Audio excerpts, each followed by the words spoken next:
حشرات الارض اور عقیدہ توحید، یہ ہمارا موضوع ہے۔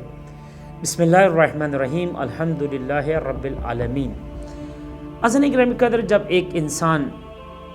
کسی ایک باغ میں یا کسی کھیت میں جاتا ہے، اگر وہ اپنے چشمے بصارت سے جب یہ منظر دیکھتا ہے کہ اس باغ میں، اس کھیت میں متعدد تتلیاں، کیڑے مکوڑے، پتنگے، چیونٹیاں محو حرکت ہیں، ایک جگہ سے دوسری جگہ جا رہے ہیں، جب وہ مزید غور سے دیکھتا ہے تو اس کو نظر آتا ہے کہ ان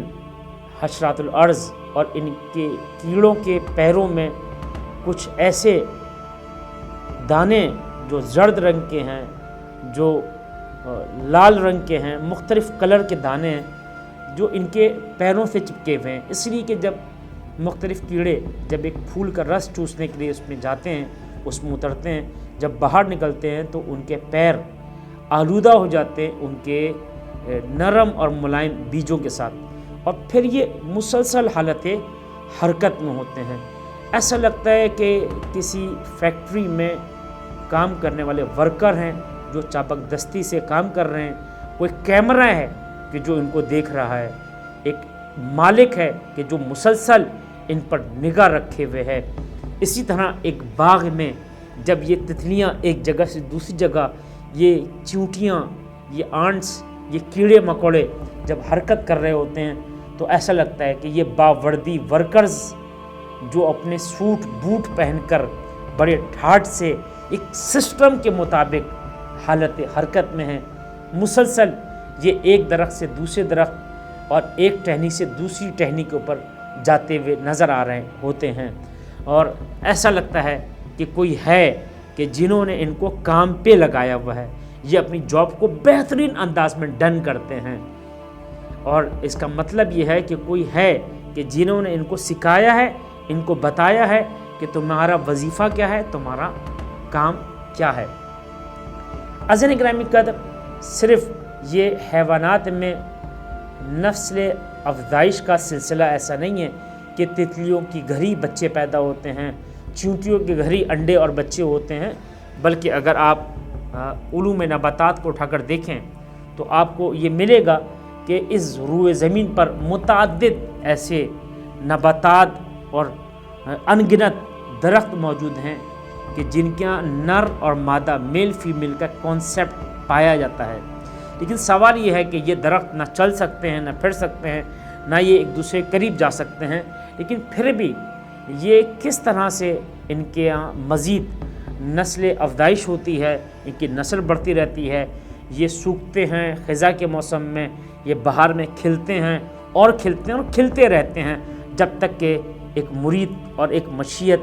کا ارادہ اس کائنات میں باقی ہے، جب تک ایک چلانے والا اس زمین کو، ان حشرات کو، ان درختوں کے نظام کو چلانے والا، ان کو زندہ رکھنے والا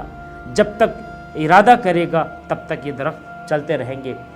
تو چونکہ یہ نباتات، یہ درخت، یہ پھول، یہ ایک دوسرے کے پاس نہیں جا سکتے، کون ہے کہ جو ان کے اندر یہ تبدیلی پیدا کرتا ہے؟ یعنی جس طرح سے انسانوں میں شادیاں ہوتی ہیں، حیوانوں کے ہاں میل ہوتا ہے، ان کی شادیاں ہوتی ہیں، ان درختوں میں شادیاں کون کرا رہا ہے؟ یہی وہ تتلیاں، یہی وہ چونٹیاں، یہی وہ کیڑے مکوڑے کہ جن کو ہم ادنا سی مخلوق سمجھتے ہیں، مگر مسلسل ان کی حرکات کی وجہ سے اور مختلف ہواؤں کے چلنے سے ان درختوں کی نسل آگے بڑھتی رہتی ہے۔ اور پروفیسر جوین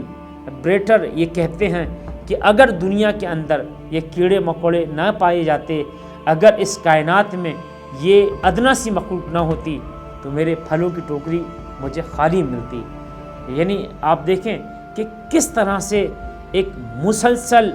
نظام کو چلانے والا ایک ایسا ایک مرید ہے کہ جس کو ہم اللہ تعالیٰ کہتے ہیں، اور جس کو ہم باری تعالیٰ کہتے ہیں، جس کو ہم رب العالمین کہتے ہیں، جس کو ہم کائنات کا مالک کہتے ہیں، جس کو ہم رب الارباب کہتے ہیں۔ اور ہمارے دوستوں نے ان کو اجازت ہے کہ وہ اس کو بگ بینگ کا نام دے دیں یا اس کو